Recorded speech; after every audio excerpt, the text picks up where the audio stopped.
Radio Sucesos 101.7 FM presenta su noticiero Sucesos con Milton Pérez y Verónica Larrea. Un periodismo libre para una democracia plena. Los hechos y las opiniones de los sucesos que marcan nuestro tiempo.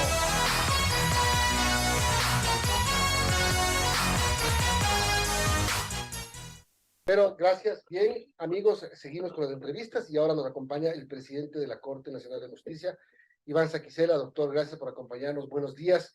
Empieza a tener eco esta carta que usted envió a los poderes del Estado para buscar formas conjuntas de trabajo para luchar contra el crimen organizado, el narcotráfico, para buscar acciones que le devuelvan la calma al país. Buenos días, muchas gracias. En primer lugar, siempre es importante poder dialogar y esta oportunidad en Radio Sucesos. Sí, yo quiero recordar de que nosotros enviamos una carta de invitación a las más altas autoridades del país, al señor presidente de la República, al señor presidente de la Asamblea Nacional, a la fiscal general del Estado, al presidente del Consejo de la Judicatura. La finalidad que perseguimos es constituir una suerte de mesa interinstitucional de las altas autoridades del Estado y a partir de esta, una mesa técnica, de modo tal que podamos tratar algunos aspectos fundamentales en materia de seguridad. Creo que hay que estar conscientes de que definitivamente al Ecuador le preocupa mucho la inseguridad y estamos convencidos que hay algunos temas que sí podemos trabajar de manera interinstitucional. Por ejemplo, yo debo decir que ha habido quizá incluso una suerte de acusaciones mutuas entre las instituciones del Estado. Y yo creo que sí perjuicio de la posición que se pueda tener al respecto, pero más bien es absolutamente posible que pueda dialogarse, coordinarse algunos aspectos y en una unidad de trabajo de los poderes del Estado poder coadyuvar en esta temática tan preocupante para los ecuatorianos. ¿Ha tenido respuestas de quiénes? La fiscal general del Estado, la doctora Diana Salazar Méndez, me envió ya una carta sumándose, coincidiendo con el propósito e indicando de que en cuanto señalemos un día y una hora, o que acordemos un día y una hora, para poder dialogar, para poder conversar. El día de hoy, a las 9:30 de la mañana, vamos a conversar en la Corte Nacional de Justicia con el señor ministro de Gobierno, el señor ministro Cucalón, quien nos ha manifestado para conversar en primer término este tema que estamos proponiendo y a propósito de ese otros que obviamente tienen que ver del lado nuestro con la justicia y del lado del señor ministro, fundamentalmente lo que respecta a la seguridad. Si no me equivoco, vi una carta también del presidente de la Asamblea Nacional, Virgilio Saquicela. Lo propio, de la misma manera, el señor presidente de la Asamblea Nacional ha expresado su predisposición para que podamos constituir esta mesa y podamos dialogar. Yo me imagino que ya en los próximos días tendremos las respuestas de las demás autoridades y lo que yo hago es una invitación, desde luego son altas autoridades y tendremos que ponernos de acuerdo en la temática, en la metodología, si cabe decir. Yo lo que creo es que las autoridades deberíamos reunirnos de manera personal y allí proponer algunos temas, quizá una metodología breve de trabajo, y luego de eso, como decía hace un momento, una comisión de técnicos, de funcionarios, y hacer seguimiento, hacer evaluación, porque créanse que hay varios temas que sí podemos trabajar. Por citar un ejemplo, ¿no?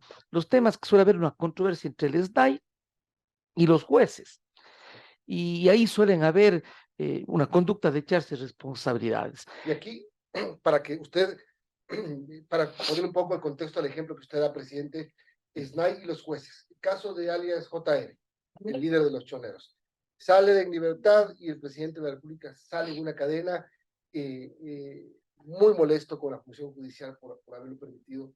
Pero cuando empiezan a estudiar qué pasó, se dan cuenta que el SNAI emitió varios informes sobre su conducta, que ayudaron también, sin duda, a la liberación de este personaje. Así es, entonces este caso concreto que usted plantea precisamente nos da luces y a mí en lo personal es uno de los casos que me dio luces para llegar con la conclusión de que algunos aspectos sí podemos coordinar y evitar este tipo de cosas y corregir. En este caso, si es que existiría un trabajo interinstitucional, un trabajo coordinado, quizás se evitaba que pueda haber estos errores de parte del SNAI.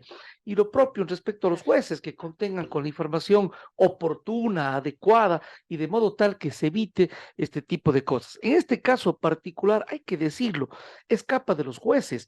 La persona no podía mantenerse privado de la libertad sin tener un proceso penal, sin tener, obviamente no tenía una orden de privación de la libertad, peor aún si ni siquiera tenía un proceso penal.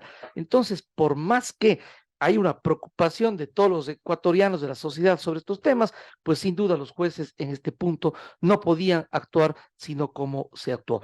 Pero en cambio, reitero, sí se puede coordinar ciertos aspectos entre las instituciones. Son las 8:24, estamos conversando con el presidente de la Corte Nacional de Justicia, Iván Saquicela. Doctor Saquicela, de concretarse esta mesa interinstitucional, ¿cómo sería el funcionamiento? Yo entiendo que después, más adelante, verán metodologías y demás, pero ¿qué es lo que usted ha pensado para que esta mesa fluya, para que se den soluciones contra la inseguridad, contra el crimen organizado? Yo he pensado algunas cosas que quiero compartirle. En primer lugar, yo he dicho en alguna oportunidad, no es posible de que el crimen se encuentre organizado y el Estado, diríamos de alguna manera, desorganizado. Porque como cada quien cumple sus funciones, sus atribuciones y algunas veces acusaciones mutuas. Entonces, yo creería que hay algunos temas a coordinar. Por ejemplo, conversemos sobre lo que tiene relación con los habeas corpus, que ha causado preocupación. ¿Para qué? Para dos aspectos. Uno, encontrar problemas o nodos críticos y ponernos a coordinar entre el SNAI, que es el Ejecutivo, y los jueces. Si es que de allí surgen problemas que de oscuridad de norma, puede adoptar la Corte Nacional, si es que es el caso, proponer a la Corte Constitucional reformas de orden legal, que sería muy diferente si es que está la propia Asamblea Nacional, el Ejecutivo, la Corte Nacional, y que de ahí surjan propuestas de orden normativo que tienen que ver con el régimen penitenciario, una vez más con el habeas corpus, y todos estos respectos que han causado preocupación y en muchos casos ha causado polémica. Reformas, un tema importante. ¿Usted cree que hay que hacer reformas? ¿A qué leyes es que hay que hacer?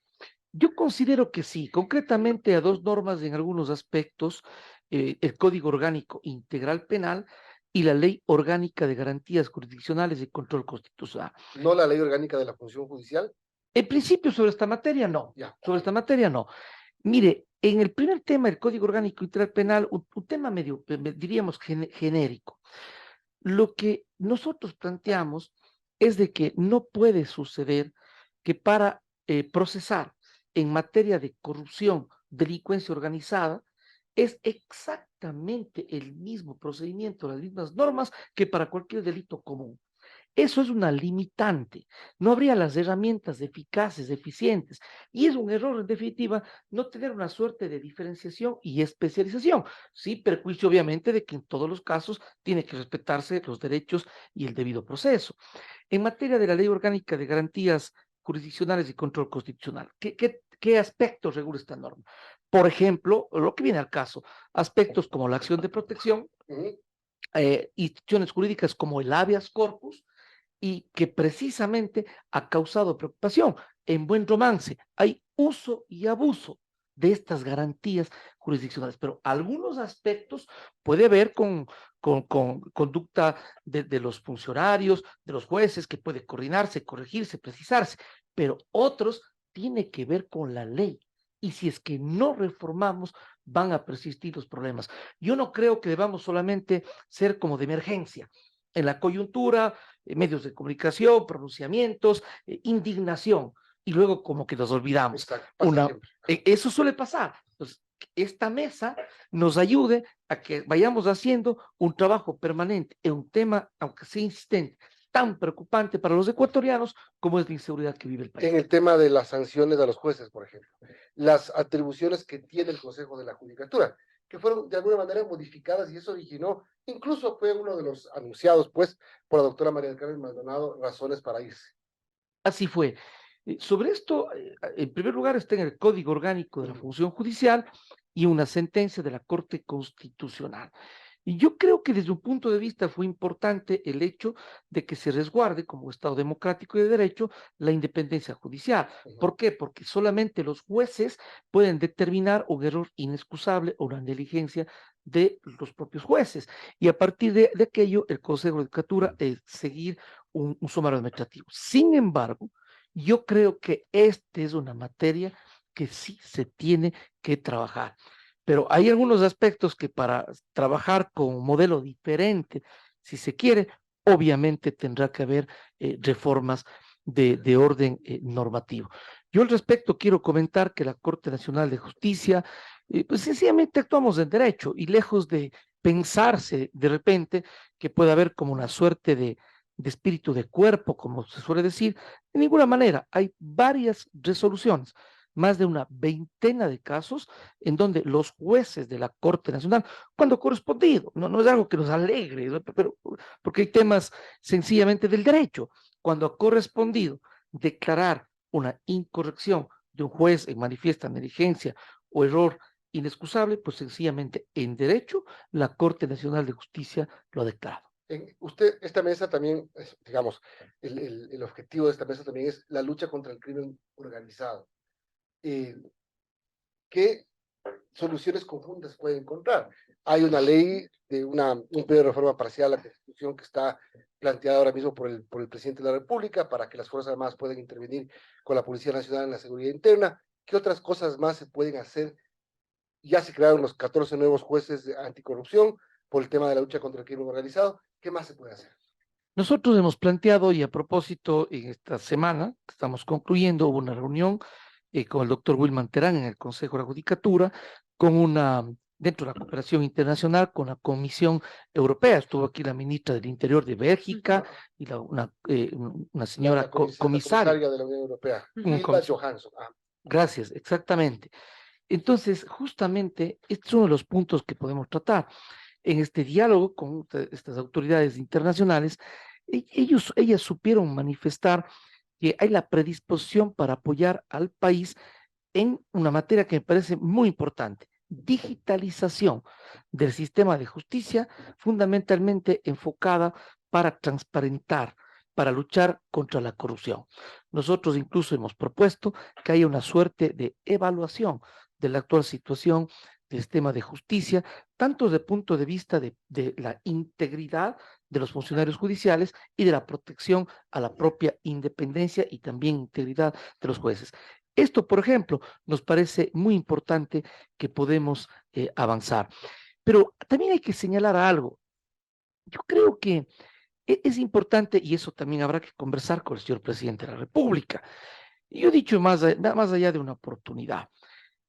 Se señala debilidades y cuestionamientos al sistema de justicia, pero también hay que decirlo, es necesario invertir en el sistema de justicia, entre otras cosas, justamente el sistema informático, que nos sirve para celeridad. Hoy por hoy todos sabemos, ustedes usan la tecnología como medios de comunicación. Nosotros no tenemos expediente electrónico. La tecnología sirve para transparentar, sirve para eficiencia, para agilidad, en beneficio de la gente, entre otras necesidades. Pero para ello, ¿qué es indispensable? Invertir en el Poder Judicial, en un poder que hoy por hoy quizá estamos conscientes más que otros tiempos la importancia que tiene. ¿Para qué? Para que haya un poder fortalecido, el Poder Judicial, la policía, la fiscalía, es decir, todas las instituciones que tienen que ver directamente con la seguridad, que estén fortalecidas para enfrentar cabalmente el crimen organizado, la corrupción. Eso en esta mesa sería importante, porque ya no es un asunto de un oficio, no es un asunto de una declaración, sino conversar las diferentes autoridades del Estado y determinar estas necesidades. Entonces, mire usted que si hay una voluntad y un trabajo coordinado, yo creo que esta mesa sí nos puede ser útil. Son las 8:33. Seguimos conversando con el presidente de la Corte Nacional de Justicia, el doctor Iván Saquicela. Doctor, usted se refería a la necesidad de reformas legales. ¿Cuáles serían estas? ¿Qué es lo que usted plantearía para que en un futuro se pueda dar estas reformas legales? Por ejemplo, en materia de habeas corpus hay varios temas. La Ley Orgánica de Garantías Constitucionales y Control Constitucional que trata esta materia ha provocado algunos debates. Por ejemplo, nos preguntamos si es que deben o no conocer cualquier juez del país un habeas corpus o una acción de protección. Recuerde usted que ha habido casos muy polémicos que incluyen la acción de protección, incluso Así en es. temas de orden político, Por ahí por Manglará, institucional. ciertos Es cantones así. lejanos. Ya. Entonces, por ejemplo, sobre esta materia, Don. así es. Entonces, sobre esta materia, por ejemplo, hay aspectos legales que habría que delimitar. Incluso hay casos de fuero, que por ejemplo, hay una propuesta que debería ser de reforma legal, que cuando se trate de habeas corpus, no sea que conozca un juez de cualquier ciudad o un juez común. Pero estos aspectos ameritan necesariamente un debate y una reforma legal finalmente. Y cuando sobre esto existe preocupación de un ciudadano, nos dice, miren, en tal lugar se ha adoptado tal resolución, en fin, y muchas veces debemos decir, bueno, la Corte Nacional, por ejemplo, o los demás jueces del país, no tenemos responsabilidad sobre aquello. Entonces, por citar algunos ejemplos que en verdad son importantes, yo creo que aquí cabe una reflexión. Y eso sabemos quienes estamos en el ámbito del derecho, los estudiantes del derecho. Tenemos que saber que el derecho no es otra cosa que un instrumento para conseguir fines sociales. Y esto es importante decirlo. ¿Por qué?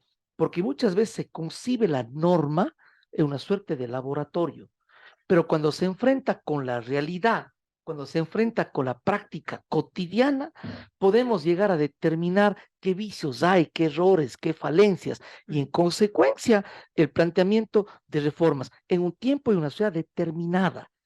Y la experiencia de las juezas, de los jueces, de los fiscales, de los defensores del día a día, nos puede dar luces sobre aquello.